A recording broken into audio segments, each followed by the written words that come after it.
மதராசி இயக்கத்தில் அனிருத்தின் இசையில் சிவகார்த்திகேயன் நடிப்பில் மதராசி வெற்றி நடை போடுகிறது. No compromise. உங்க சைடுலயும் எங்க சைடுலயும். It's a GT promise. GT Holidays, South India's #1 travel brand. மதராசிலிருந்து நான் தொடங்கிடுறேன். எப்படி இருந்தது படம்? ரொம்ப தெளிவான ப்ரொமோஷன். ஓகே. அதாவது படத்துக்கு ரிலீஸ் ஆகிறதுக்கு முன்னாடி எந்த ஹைப்பும் எந்த ப்ரொமோஷனும் எந்த பில்டப்பும் ஏற்றிடக்கூடாதுங்கிறதுக்காக ரொம்ப சைலண்டாக ஆக்ஷன் படத்தில் என்ன நடக்கும், பரபரப்பான ஃபைட் இருக்கும், பரபரப்பான காட்சிகள் இருக்கும். இதுதான் படத்தினுடைய பேஸ். ஆனால் என்னென்னா இதில் வந்து நிறைய படங்களுடைய ரிசம்பிள் நமக்கு வரும். ரஜினி இந்த படத்தை குறிப்பா ஏகே ஃபேமிலி பார்த்து கொண்டாடி இருக்காங்க. என்ன காரணம்? இல்லை, இவங்க எல்லாம் ஃபேமிலி ஃப்ரெண்டாக இருக்காங்க. இந்த girls group family friend. Mirchi Siva wife, Shalini அவங்க, அப்புறம் எஸ்கே இவங்களோட ஒய்ஃப், இவங்கெல்லாம் இந்த என்ன நடக்குது சார்? அவர் பின்னாடி இருந்து யாரோ இயக்குறாங்க அப்படின்றாங்க. காந்தி கண்ணாடி படத்தை தடுக்கக்கூடிய விஷயங்கள் பண்ணக்கூடிய ஆட்கள் யாரு? இந்த இல்லை, அப்படி ஒன்றும் யாரும் தடுக்கிற மாதிரி எனக்கு தெரியல. ஏன்னா இந்த படம் வந்து இப்போ ஆரம்பத்தில் எந்த எதிர்பார்ப்பு ஸ்லோ பிக்கப் ஆகுது. மதராசி படம் வந்து ஸ்லோ பிக்கப் ஆகிறப்ப ஆட்டோமேட்டிக்காக ஏகே அவர்கள் நிறைய விஷயங்கள் கேள்விப்படுறோம். அடுத்த ப்ராஜெக்ட் மீண்டும் அது தள்ளி போகுது அப்படின்னு நாங்கள் கேள்விப்படுறோம். இந்த படமே டிராப் அப்படின்னு கேள்விப்படுறோம். இந்த படத்தை பொறுத்த வரைக்கும் அஜித் கேட்கக்கூடிய சம்பளம்ங்கிறது ஒரு பெரிய சம்பளம். சரி, ஒரு பெரிய சம்பளம் கேட்குறாரு. அதுவும் ஒரு பெரும்பாலும் வெயிட்டாக கேட்குறாரு அப்படிங்கிறாங்க. ஆதன் சினிமா நேயர்கள் அனைவருக்கும் ஒரு பெரிய வணக்கம். Welcome to show. இன்னைக்கு நம்ம கூட சுபேர் அவர்கள் இணைஞ்சிருக்காங்க. வழக்கம் போல நிறைய சினிமா அப்டேட்ஸ் கேட்டு தெரிஞ்சுக்க போறோம். வணக்கம் சார். வணக்கம். எப்படி இருக்கீங்க? நல்லா இருக்கேன் சார். நான் மதராசிலிருந்து நான் தொடங்கிடுறேன். எப்படி இருந்தது படம்? பெரிய ஒரு எக்ஸ்பெக்டேஷன் இல்லை, ஒரு பெரிய ஹைப் இல்லை படம் ரிலீஸுக்கு முன்னாடி. ஏன்னா அந்த வரிசையில் வந்த தக் லைஃப், இந்த சில படங்கள்லாம் வந்து சமீபத்தில் சரியா அமையலை அப்படின்ற ஒரு விமர்சனமும் இருந்துச்சு. மதராசி அதை உடைச்சிருக்கா.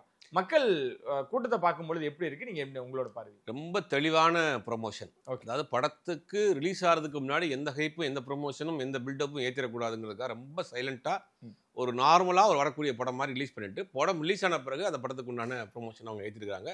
ரொம்ப சரியாக பண்ணியிருக்காங்க. ஓகே. இந்த படத்தை பார்க்குறப்ப படம் வந்து ஒரு சாதாரணமான ஒரு படம் தான். நீங்கள் வந்து பெரிய எதிர்பார்ப்போட ஒரு எக்ஸ்பெரிமெண்ட்டான கதையெல்லாம் கிடையாது. ஒரு சாதாரண ஒரு ஆக்ஷன் படம். ஒரு ஆக்ஷன் படத்தில் என்ன நடக்கும், பரபரப்பான ஃபைட் இருக்கும், பரபரப்பான காட்சிகள் இருக்கும். இதுதான் படத்தினுடைய பேஸ். ஆனால் என்னென்னா இதில் வந்து நிறைய படங்களுடைய ரிசம்பிள் நமக்கு வரும். ரஜினி, அப்புறம் வந்துட்டு கார்த்தி, நிறைய படங்கள். ஏஆர் முருகதாசனுடைய பழைய பேட்டர்னில் அப்படி இருக்காரு. அதை கொஞ்சம் மாற்றலை திரைக்கதையில். பட் கதைன்னு பார்க்குறப்ப அதுவும் நம்ம பார்த்து பழக்கப்பட்ட ஒரு கதை தான். சென்னைக்குள்ளே ஒரு பெரிய வடநாட்டை சேர்ந்த ஒரு கும்பல் வந்து ஒரு கண்டெய்னரில் துப்பாக்கிகளை எடுத்துகிட்டு வந்து இங்கே புழக்கத்துக்கு விடணும். இங்கே தமிழ்நாடு மக்கள் அமைதியாக இருக்கிறாங்க. இங்கே வந்து சாதி சண்டைகள் மத சண்டைகள் பெருசாக இல்லை. அப்படி சின்ன சின்ன சண்டைகள் வந்தாலும் கத்தியை வச்சு தான் வெட்டிக்கிறாங்க. இங்கே துப்பாக்கி கலாச்சாரத்தை இங்கே தமிழ்நாட்டில் பரவிடணும் அப்படிங்கிற நோக்கத்தோட தமிழ்நாடு அமைதி பூங்காவாக இருக்குது, சீர்குலைக்கணும்னு ஒரு கும்பல் வருது. அது என்ஐஏக்கு வந்து அது விஷயம் போது அவங்கள வந்து பார்டர்லேயே, சென்னையினுடைய பார்டர்லேயே அவங்க முறியடிக்க பார்க்குறாங்க. அதே மீறி பல கண்டெய்னரோட பல துப்பாக்கி பெட்டிகளோட சென்னைக்குள்ளே என்ட்ரி ஆயிடுது, தமிழ்நாட்டுக்குள்ளே என்ட்ரி ஆயிடுது. சரி, அதை எப்படி முறியடிக்கலாம்னு அந்த என்ஐஏ டிஸ்கஸ் பண்ணிட்டு இருக்கப்போ தான் அப்படியே கட் பண்ணால் இந்த பக்கம் பார்த்தா ஒரு பெரிய பிரிட்ஜ் மேலே இருந்து குதிக்கிறதுக்கு முயற்சி பண்ணுறாரு, தற்கொலை பண்ண போறாருங்கிறாரு. ஒரு லவ் ஃபெயிலியரான சிவகார்த்தியன், எப்படியா செத்து போகணும்னு நினைக்கக்கூடிய சிவகார்த்தியன் ஏன் செத்து போக போறாருங்கிறது அதுக்கு ஒரு ஃப்ளாஷ்பேக் இருக்கு. சரி, அதுக்கு பிறகு அவருக்கும் அந்த என்ஐஏனுடைய தலைவராக இருக்கக்கூடிய ஆப்ரேஷன் டீம் லீடராக இருக்கக்கூடிய பிஜுமேனனுக்கும் ஒரு இன்ட்ராக்ட் ஆகுது. ஓகே. அப்போ நீ எப்போ இருந்தாலும் சாதாரண போற, ஒரு நல்ல விஷயத்தை செஞ்சுட்டு போயா அப்படின்ற மாதிரி இவர் ஒரு பிளான் பண்ணி இவரே வந்து ஒரு அந்த இடத்துக்கு டீமுக்கு இன்சார்ஜாக இறக்கி விடுறாரு. அதில் என்ன நடந்துச்சு, அவர் காப்பாத்தினாரா இல்லையாங்கிறது அது ஒரு போர்ஷன். அப்புறம் வந்துட்டு இவருக்கு ஒரு காதலி ருக்மணி வசந்த் இருக்காங்க, ஒரு பல் மருத்துவராக இருக்கிறாங்க. அவங்க ரெண்டு பேருக்குள்ள ஒரு காதல். அந்த காதல் நிறைவேறிச்சா இல்லையாங்கிறது தெரியல. அது அப்படியே போகும். கிளைமேக்ஸில் அவங்க என்ன பண்ணுவாங்கிறது எப்பயும் போல ஒரு கிளைமேக்ஸ். சரி, இதுதான் படத்தினுடைய கதை, அங்கங்கே நடக்கக்கூடிய கதை. இதில் இப்போ என்ன, இந்த கதை நமக்கு ஏற்கனவே நிறைய படங்கள் தீவிரவாதி கும்பலாக இருக்கும், இல்லாட்டி ஏதாவது ஒரு சரித்திரத்தோடு உள்ள வருவாங்க, அதை முறியடிக்கிறது அது அப்படிங்கிறதெல்லாம் நமக்கு பார்த்து பழக்கப்பட்ட ஒரு கதை. திரைக்கதையில் எப்படி பண்ணியிருக்காங்க அப்படின்னா, ஃபர்ஸ்ட் ஆஃப் வந்து ரொம்ப கொஞ்சம் நார்மலான திரைக்கதை தான். என்னன்னா இவங்க கதையை வந்து ஃபர்ஸ்ட்டு சீனில் அந்த கண்டெய்னர் வெளியில் வர்றப்பே நமக்கு கதை தெரிஞ்சிடும். ஓகே. ஏன்னா கதை தெரிஞ்சிடும். ஃபஸ்ட்டு ஒரு 10 நிமிஷம் வந்து ஃபஸ்ட்டு ஃபைட்டுக்கு வந்து சிவகார்த்தினே கிடையாது. ஒரு படம் ஆரம்பிச்சு ஒரு 10 நிமிஷத்துக்கு பிறகு தான் ஹீரோ இன்ட்ரடக்ஷன் ஆகுது. அப்போ ஹீரோ இன்ட்ரடக்ஷன் ஆனவுடனே நமக்கு தெரிஞ்சிடும் வந்து ஹீரோ தான் இதை காப்பாற்ற போகிறாரு, கிளைமேக்ஸில் அவர் தான் ஜெயிப்பார் அப்படிங்கிறதை நமக்கு வந்து படம் ஆரம்பித்த 10வது நிமிடத்துலேயே முழு கதையும் சொல்லிடுறாங்க. எந்த விதமான ட்விஸ்ட்டோ ஒரு டேனிங்கோ கேரக்டர் சஸ்பென்ஸோ எதுவுமே இல்லாமல் படத்தை வந்து ரொம்ப ஓப்பனாகவே சொல்ல ஆரம்பிச்சிட்டாங்க. அது அங்கங்க நமக்கு வந்து சில தொய்வுகள் கொடுக்குது. திரைக்கதையில தொய்வு இருக்கு. சரி, இந்த படத்தை பொறுத்த வரைக்கும் ஹீரோ சிவகார்த்திகேயனா இருந்தாலும் ஹீரோக்கு இணையா ஒருத்தர் பேசுறாங்க, வித்யுத். அவர் தான் ரியல் ஹீரோவா சார்? அது துப்பாக்கியில் அவர் பண்ண அந்த வெயிட்டிங் கம்மிங் அந்த பிளாக் இருக்கு இல்லையா, அது வந்து ரொம்ப ஃபேமஸாக நமக்கு எல்லாருக்கும் தெரியும். அப்போ அதுக்கு பிறகு அவருக்கு நல்ல ஒரு படம் அமையலைங்க. ஆனால் இந்த படத்தை பொறுத்த வரைக்கும் அவருக்கு ஸ்கோர் பண்ணுறதுக்கு எல்லா ஸ்பேஸும் இருக்கு. நீங்கள் சொன்ன மாதிரி அந்த இன்ட்ரோல் பிளாக்கு முன்னாடி வரக்கூடிய அந்த ஒரு ஃபைட்டு, அவர் ஒரு பெட் பேஷண்டாக இருப்பார். பார்த்தீங்கன்னா அங்கேருந்து இன்ட்ரோ ஒன்று, அது எனக்கு தெரியும் ஒரு பெரிய மாஸ் ஹீரோ கொடுக்கக்கூடிய இன்ட்ரோ. எல்லாம் தேடி பார்க்குறப்ப மேலே வந்து எக்ஸசைஸ் பண்ணிட்டு இருப்பார், ஜம்ப் பண்ணி இறங்குறாரு பார்க்குறப்ப அவர் அங்கே ஹீரோ ஆகிட்டா இருப்பார். வித்யூ ஜமால் வந்து இப்போ அங்கே வந்து ஹிந்தியில் ஹீரோ. ஏஆர் முருகதாஸ்க்காக இந்த படத்தில் வில்லனா பண்ணியிருக்காரு தமிழில். அவருடைய கேரக்டரை அவர் கொஞ்சம் மோல்டு பண்ணியிருக்காரு. எனக்கு தெரிஞ்சு அவரே அந்த சீன்லாம் கிரியேட் பண்ணாரா அப்படிங்கிறது தெரியல, நல்லாவே பண்ணியிருக்கிறாரு. சிவகார்த்தியன் அவரோட வித்யூ ஜமாலோடைய கிளைமேக்ஸ் ஃபைட்டு அது உண்மையிலே ரொம்ப நல்லா பண்ணியிருந்தாங்க. ஏஆர் முருகதாஸ் அவர்களுக்கு ஒரு கம்பேக் படமாக இது அமையும். கம்பேக்காக அமையுமானா ஒரு கதை, ஒரு டேரக்டராக சிவகார்த்தியன் மற்ற டெக்னீஷியனு அனிருத் எல்லாத்தையும் தூக்கி வச்சுட்டு ஒரு டேரக்டராக இந்த படம் பார்க்குறப்ப இன்னும் கொஞ்சம் அப்டேட் ஆகணும், இன்னும் நீங்கள் வளரணும் அப்படிங்கிற மாதிரி தான் இருக்குது. ஏன்னா கஜினி மாதிரி துப்பாக்கி மாதிரி பரபரப்பாக பார்த்த ஏஆர் முருகதாஸ் இந்த படத்தில் மிர்சிங் அதவே தான் பண்ணுறாரு. அது ஒரு அப்டேட்டாக அடுத்த வருஷம் தான் இல்லை, அந்த பரபரப்போட நின்றுக்கிறாரு. ஒன்றும் அவர் தாண்டி வர வேண்டியது இருக்குது, இன்னும் நிறையா பண்ண வேண்டியது இருக்குது. ஆனால் இந்த படம் என்னன்னா அவருக்கு வியாபார ரீதியாக இந்த படம் ஓரளவுக்கு கை கொடுத்துருச்சு அப்படிங்கிறது தான் உண்மை. ஆனால் சமீபத்தில் அந்த பெரிய இயக்குநர்கள் பெரிய நடிகர்கள் காம்போல அந்த படங்கள் கூட ஒர்க் அவுட் ஆகும் பொழுது இது கிட்டத்தட்ட பரவாயில்ல அப்படின்ற அளவுக்கு மக்களோட மனநிலை இருக்குல்ல, அதை எப்படி பார்க்குறீங்க? இல்லை, அது வந்து படத்தில் வந்திருக்க ஒரு கமர்ஷியல் படம். சரி, ஒரு சின்ன ஒரு பேஸ் ஒரு கதை வச்சிருக்கிறாங்க. ரொம்ப இப்போ சமீபத்தில் அந்த மொக்கையை விட இது பரவாயில்லங்கிற ரேஞ்சுக்கு அவங்க மக்கள் மனதை தேர்த்திட்டாங்கன்னு சொல்லணும். சில படங்களை கதையே இல்லாமல் பண்ணியிருந்தாங்க. இதில் ஒரு பேசிக் ஒரு கதை இருக்குது, ஒரு ஆக்ஷன் பிளாக் இருக்குது, ஒரு வில்லன் இருக்கிறார், 2 வில்லன் இருக்காரு. அப்படிங்கும்போது இது வந்து ஓரளவுக்கு அதுக்கு இது பரவாயில்லப்பா அப்படிங்கிற நிலைமைக்கு வந்துட்டு ஆறுதல் படுத்திக்கிறாங்களே ஒழிய ஆகான்ற படம்லாம் கிடையாது. ஒரு ஆவரேஜான ஒரு படம், அவ்வளோதான். ஓகே, இந்த படத்தை குறிப்பாக ஏகே ஃபேமிலி பார்த்து கொண்டாடி இருக்காங்க. என்ன காரணம், எப்படி சார் அது அந்த பார்க்குறது? ஏன்னா ஒரு புகைப்படம் வந்துச்சு ஏகேவும் எஸ்கேவும் இருக்கிற மாதிரி. அப்போ இருந்தே அந்த ஃபேமிலி பாண்டிங் ஒன்று அங்கே கிரியேட் ஆயிடுச்சு, ரொம்ப க்ளோஸ் ஆயிருக்காங்களோ அப்படின்னு? இல்லை, இவங்கெல்லாம் ஃபேமிலி ஃப்ரெண்டாக இருக்காங்க. இந்த girls group family friend, Mirchi Siva wife, Shalini அவங்க, அப்புறம் எஸ்கே அவங்களோட ஒய்ஃப், இவங்கெல்லாம் இந்த கேர்ள்ஸ் ஃபேமிலி ஃப்ரெண்டு அவங்கெல்லாம். அப்படிங்கும் போது அவங்க அதை கொஞ்சம் ஷேர் பண்ணிக்கிறாங்க. எல்லாம் இப்போ ஒரே ஏரியாவில் தான் கூட்டியிருக்கிறாங்க, திருவான்மையூரில் தான் இருக்கிறாங்க. அந்த பிள்ளைங்கள்லாம் ஒரே ஸ்கூலில் தான் படிக்குதுங்க. அப்படிங்கும்போது அதுக்குள்ளே ஒரு நல்ல ஒரு அந்த ஏரியாவா நண்பர்கள். ஓகே, இப்போ எஸ்கேவாக இருக்கட்டும், இப்போ அஜித்தாக இருக்கட்டும், விஜயா இருக்கட்டும், எல்லாம் அந்த பக்கம் போயிட்டாங்களே, கடலோரமாக போய் அந்த பக்கம் தான் இருக்கிறாங்க. அப்போ அந்த ஏரியாவில் ஒரே ஸ்கூலில் படிக்கிறப்ப அங்கங்கே மீட் பண்ணுறப்ப அவங்களுக்குள்ள ஒரு நல்ல ஒரு ஃப்ரெண்ட்ஷிப்.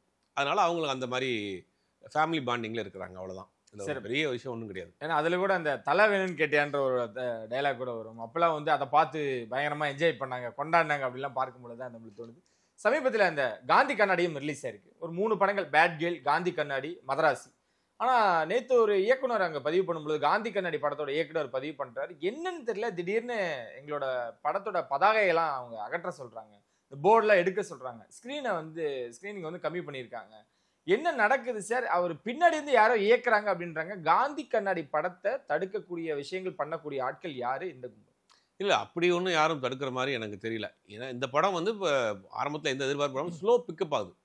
மதராசி படம் வந்து ஸ்லோ பிக்கப் ஆகிறப்ப ஆட்டோமேட்டிக்காக ஸ்க்ரீன் கொடுப்பாங்க. காந்தி கண்ணாடியை பொறுத்த வரைக்கும் சப்ஜெக்ட் வைஸ் நல்ல சப்ஜெக்ட். ஓகே, ரொம்ப புதிய சப்ஜெக்ட், புதுசாக ஒரு அட்டெம்ப்ட் பண்ணியிருக்காங்க. படம் நல்ல படம் தான், ஓரளவுக்கு நல்ல படம் தான். பட் அதில் ஸ்க்ரீன் பிளேல ரொம்ப ஒரு தொய்வாக இருக்குது. பாலாவை ரொம்ப பெருசாக வந்து அவங்க ப்ரொமோட் பண்ணல படத்தில். அவர் ஒரு சும்மா ஒரு கெஸ்ட் மாதிரி தான் பண்ணுறாங்க.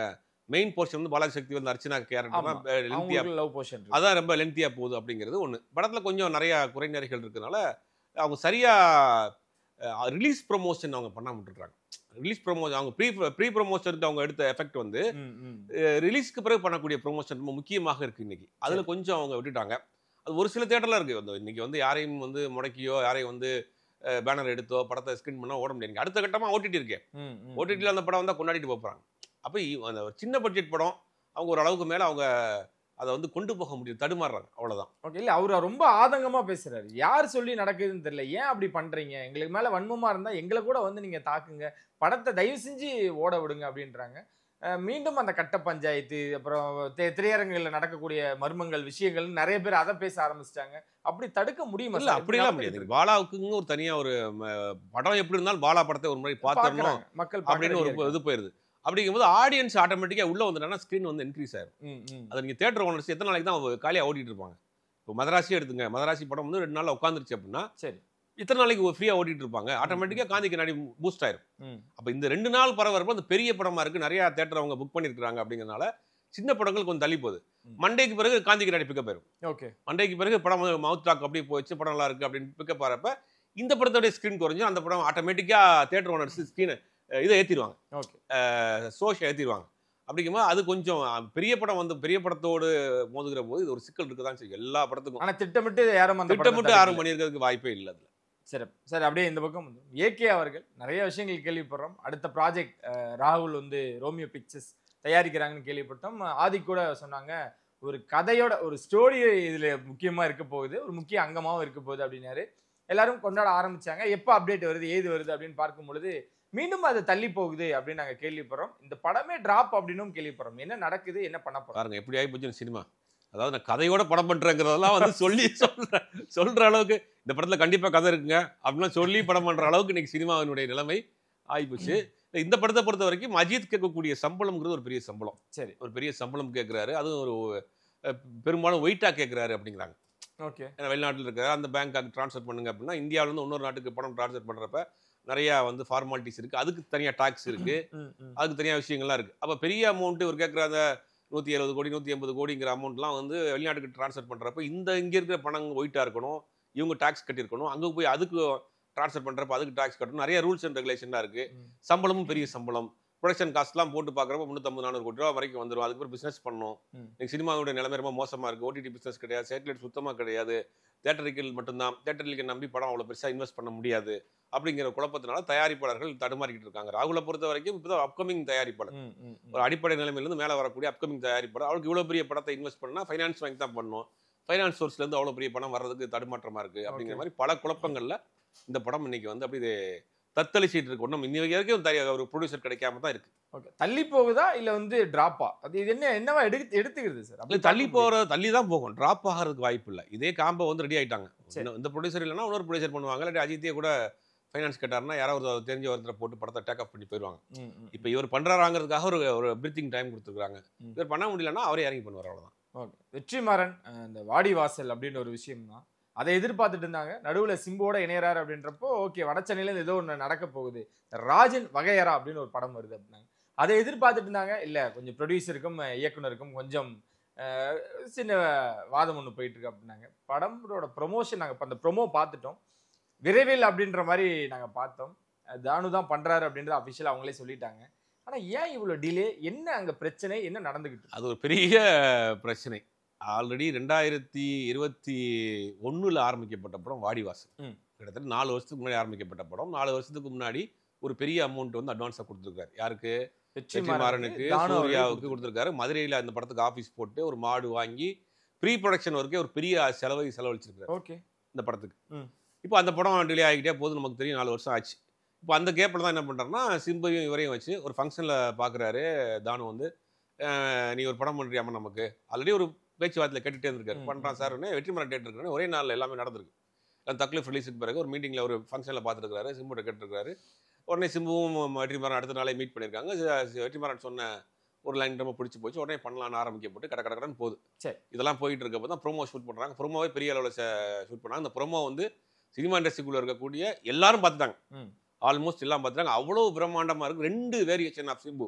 ஒரு இதில் பார்த்தீங்கன்னா 24 வயசு சிம்பு மீசைஸ்லாம் எடுத்து ரொம்ப ஸ்லிம்மாக இருப்பார். இன்னொரு சிம்பு பார்த்தீங்கன்னா பெரிய ஃபங்குக்கெலாம் வச்சுக்கிட்டு பார்த்தீங்கன்னா ஒரு கையிலெல்லாம் லுங்கிலாம் கட்டிக்கிட்டு ஒரு பெரிய இதாக இருப்பார். அது மிரட்டலான ப்ரோமோவாக இருக்கும். அது வர்றப்ப ஒரு தமிழ் சினிமாவில் ஒரு பெரிய பேசப்படக்கூடிய ப்ரோமோவாக இருக்கும். ஓகே, அந்த மாதிரி ஒரு ப்ரோமோ பண்ணி வச்சுட்டாங்க. ப்ரோமோலாம் ரெடி ஆயிடுச்சு. ப்ரோமோ நாளைக்கு ஓகேனா கூட அதை அப்படியே ரிலீஸ் பண்ணிடுவாங்க. அந்த அளவுக்கு எல்லாமே ரெடி ஆயிடுச்சு. இப்போ இடையில என்ன ஆகுதுன்னா பட்ஜெட்னு ஒன்று நிற்கிது. இப்போ இந்த படத்துக்கு ப்ரோமோவுக்கு பண்ண செலவு, ஏற்கனவே வாடிவாசலுக்கு பண்ண செலவு, எல்லாத்தையும் என்ன பண்ணுறாரு தானு, என்ன பண்ணுறாரு இந்த படத்துடைய பட்ஜெட்டில் கொண்டு வந்து போடுறாரு. போட்டப்போ இந்த படத்தினுடைய பட்ஜெட் எங்கேயும் எகிரி போகுது. அப்போ என்ன சொல்கிறாருன்னா இவ்வளோ சார் இவ்வளோ, அப்போ என்ன சொல்கிறாரு ப்ரொடக்ஷன் இதை கம்மி பண்ணுங்க, ஏற்கனவே வாடிவாசலுக்கு செலவு பண்ணிட்டோம், இந்த படத்துடைய ப்ரொமோஷனுக்கு செலவு பண்ணிட்டோம், இந்த படத்தினுடைய ப்ரொடக்ஷன் காஸ்ட்டை வந்து கம்மி பண்ணுங்க அப்படின்னு கேட்குறாரு. இல்லை சார், இந்த படம் வந்து ஒரு பெரிய ப்ராஜெக்ட் படம், நல்ல மேட்டர், இது செலவு பண்ணலாம் நல்லா இருக்காது அப்படிங்கிற ஒரு சிக்கல் வரப்போ, இல்லை ஆல்ரெடி அதில் செலவு பண்ணியிருக்கோம், இதில் செலவு பண்ணியிருக்கோம், இதெல்லாம் கால்குலேட் பண்ணி பார்க்குறப்ப டோட்டலாக பட்ஜெட் வைஸ் எகுருது, என்ன பண்ணலாங்கிற ஒரு பஞ்சாயத்து பேச்சுவார்த்தை. சரி. 2 தரப்புலையும் மாறி மாறி சிம்பு பேசுகிறாரு, இவர் பேசுகிறாரு, அவர் பேசுகிறாரு, எல்லா தரப்புலையும் பேசுவார்த்து. சரி ஓகே, இந்த படத்தை அப்படியே வேற கம்பெனிக்கு போயிடலாம். சித்தாரா என்டர்டைன்மெண்ட்னு ஒரு கம்பெனி. அந்த கம்பெனி என்ன சொல்கிறாங்கன்னா, நாங்கள் அப்படியே டேக் ஆஃப் பண்ணிக்கிறோம் இந்த படத்தை. சிம்பு வெற்றிமாறன் அந்த படத்தை நாங்கள் பண்ணிக்கிறோம், இது வரைக்கும் பண்ண செலவெல்லாம் கொடுத்துக்குறோம். அவங்க ரெடியாக வந்துட்டாங்க. அதற்கு பிறகு என்ன சொல்கிறாங்கன்னா, வெற்றிமாறனை பொறுத்த வரைக்கும் தானு சார் வந்து விட்டுறக்கூடாது, நம்ம நம்பி இவ்வளோ இன்வெஸ்ட் பண்ணியிருக்காரு, 2-4 வருஷம் காத்திருக்கிறாரு, அது பண்ண வேணாம் அப்படின்றப்ப அதனால காம்ப்ரமைஸ் பண்ணி இந்த படத்தோட சில பட்ஜெட்லாம் கொஞ்சம் குறைச்சிக்கிட்டு, அப்புறம் அந்த பட்ஜெட் ஏற்கனவே செலவு பண்ணாங்க இல்லையா, அதுக்கு இன்னொரு படம் பண்ணுவோம் அப்படிங்கிற ஒரு முடிவு கொண்டாங்க. அதுக்கு வேற ஒரு ஹீரோ வச்சு இன்னொரு படம் பண்ணுவோம், 2 ப்ராஜெக்டாகவே பண்ணிடுவோம், 2 ப்ராஜெக்டாக பண்ணி 2 பட்ஜெட்டில் பண்ணிடுவோம் அப்படின்னு ஒரு பேச்சுவார்த்தை முடிவு வந்துருச்சு. முடிவு எட்டப்பட்டு இப்போ வந்து ப்ரோமோவை தியேட்டரில் ரிலீஸ் பண்ண போகிறாங்க. மிக விரைவில் இந்த படத்தினுடைய ப்ரோமோ தியேட்டரில் வரும். வர்றப்ப அது கண்டிப்பாக ஒரு பேசப்படக்கூடிய கதையாக இருக்கும். இந்த படத்தில் முக்கியமாக நெல்சன் வந்து ஒரு டேரக்டராகவே நடிக்கிறார். படத்தில் இயக்குனராகவே வருவார். ஒரு கதை கேட்பார், ஒரு கேரக்டரை, ஒரு நெல்சன் எனக்கு ஒரு ரவுடி சம்மந்தப்பட்ட ஒரு கதை வேணும்னு கேட்பார். சரி. அதில் ஒரு ரிட்டையர்டு ரவுடி வந்து இந்த கதையை சொல்வார். 90ல் ஒருத்தர் இருந்தா அவன் யார் தெரியுமா அப்படின்னு அப்படியே கட் பண்ணால் ஃப்ளாஷ்பேக்கில் போகும் படம். அப்படியே போயிட்டே இருக்கும் படம். செல்லுன்னு படம் போகும். அதில் பார்த்தீங்கன்னா ஒரு கிட்ட வந்து ஒரு ஃபங்கு வச்சு சைடில் எல்லாம் ஷார்ட்டாக கட் பண்ணி ஒரு கட்டம் போட்ட சட்டை, பெரிய காலர், லுங்கி கட்டிட்டு அப்படியே ஒரு லோக்கல் ஒரு 30 வயசுக்கு லோக்கல் கையாக இருப்பார் சிம்பு. அது இன்னொரு கட்டத்தில் பார்த்தீங்கன்னா மியூசிக்ஸ்லாம் எடுத்து விட்டு ஒரு சின்ன பையனாக 24 வயசு, ரெண்டுக்குமே நிறைய டிரான்ஸ்மிஷன், நிறைய எக்கச்சக்கமான டிரான்ஸ்மிஷன். நீங்கள் வந்து தக்லைஃப்ல பார்த்த சிம்புக்கும் இந்த படத்தில் பார்க்குற சிம்புக்கும் நிறைய டிஃப்ரெண்ட். அது வர்றப்ப கண்டிப்பாக அதை பற்றி நிறைய பேசுவாங்க. கண்டிப்பாக சார் பேசுவாங்க, அதை பற்றி பேசுவாங்க. மிக விரைவில் அதனுடைய ப்ரோமோ ரிலீஸ் ஆக போகுது. ஓகே, திரையரங்கில் தான் ரிலீஸ் ஆக போகுதுன்றீங்க. ரொம்ப சந்தோஷமான விஷயம். ஸ்ரீரங்கத்தில் இருந்து விஜய் அவர்கள் பிரச்சாரத்தை தொடங்க போறாரு அப்படின்றாங்க. என்ன காரணம் அங்கிருந்து? அது ஏதாவது விஷயங்கள் இருக்கா சார்? அது சென்டிமெண்டா அந்த அம்மா ஜெயலலிதா அவர்கள் வந்து ஸ்ரீரங்கத்திலிருந்து தொடங்குவாங்க. சரி, மதுரையில வந்து எம்ஜிஆர் அவர்களோட பயணம் அப்படின்னு அங்கே ஆரம்பிச்சது. இப்போ ஸ்ரீரங்கம் அப்படின்றது ஜெயலலிதா அம்மையார் அவங்க கிட்ட இருந்து ஆரம்பிக்குது. விஜய் எதை நோக்கி பயணிக்கிறாரு? விஜய் அதிமுகவை குறி வைக்கிறார், அவ்வளவுதான். அதிமுகவின் ஓட்டு இன்னைக்கு அதிமுகக்குள்ள நடக்கக்கூடிய குழப்பங்கள் இதெல்லாம் வந்து பார்க்குறப்ப அங்கே தொண்டர்கள் சோர்வா இருக்காங்க. அப்போ அந்த சோர்வா இருக்க தொண்டர்களை தன் பக்கம் கொண்டு வரணும். நானும் எம்ஜிஆர் தான் தலைவரை ஏற்றுக்கிறேன், நானும் அந்த அம்மாவை தான் தலைவியை ஏற்றுக்கிறேன், என் பக்கம் வாங்க அப்படின்னு ஒரு இதை போடுறதுக்காக சென்டிமெண்ட்டாக ஸ்ரீரங்கத்திலேருந்து ஆரம்பிக்கிறோம். ஏன்னா தமிழ்நாட்டினுடைய மையப்பகுதி ஒரு ட்ரிப் அப்படி ஸ்ரீரங்கத்துலேருந்து சவுத் ஃபுல்லாக போயிட்டு வந்துடலாம், ஒரு பக்கம் இல்லாட்டி இந்த பக்கம் டெல்டா ஃபுல்லாக போயிட்டு வந்துடலாம். 2-3 ட்ரிப்பாக தான் பிளான் பண்ணியிருக்காரு. ஏகத்தமிழ் ஒரே இதை அடிக்க முடியாது. அப்போ மையப்பகுதியில் தமிழ்நாட்டினுடைய மையப்பகுதி அது ஒரு விஷயம். ரெண்டாவது ஸ்ரீரங்கம்ங்கிறது அந்த அம்மாவுடைய சென்டிமெண்ட் இடம். சரி, அது ரெண்டையும் கால்குலேட் பண்ணி ஸ்ரீரங்கத்தில் போடு, மதுரையில் போட்டு எம்ஜிஆரை கரெக்ட் பண்ணு, ஸ்ரீரங்கத்தில் போட்டு அந்த அம்மா ரசிகர்களை கரெக்ட் பண்ணு அப்படின்னு ஒரு பிளானோட தான் இருக்கிறாரு. ஓகே, அப்போ 13ஆம் தேதி முழு வீச்சிலிருந்து 13ஆம் தேதியிலிருந்து நம்ம அவரோட 13ஆம் தேதி ஃபிக்ஸ் பண்ணியிருக்காங்க. நீ தான் கமிஷனர் ஆஃபீஸில் கேட்டிருக்காங்க. ஓகே, அந்த இது கேட்டிருக்காங்க, பெர்மிஷன் கேட்டிருக்காங்க. அவங்க என்னைக்கு தர போகிறாங்கன்னு தெரியல. அப்போ கிடச்சி 13ஆம் தேதி கொடுத்துருவாங்க, மேக்ஸிமம் கொடுத்துருவாங்க. ஏன்னா வண்டியெல்லாம் வாகனம்லாம் ரெடி பண்ணிட்டாரு போலியே, ரெடியாக இருக்குது. 13ஆம் தேதி பெர்மிஷன் கொடுத்துட்டாங்கன்னா அவர் பிரச்சாரத்தை தொடங்கி ஆரம்பிச்சிருவார். சரி, அதையும் நம்ம அடுத்தடுத்த விஷயங்களை பார்ப்போம் சார். ரொம்ப நன்றி சார், நிறைய விஷயங்களை பகிர்ந்துக்கிட்டு இன்னொரு வச்சு சந்தி உணர்ந்து எடுக்கிறாங்க. நன்றி.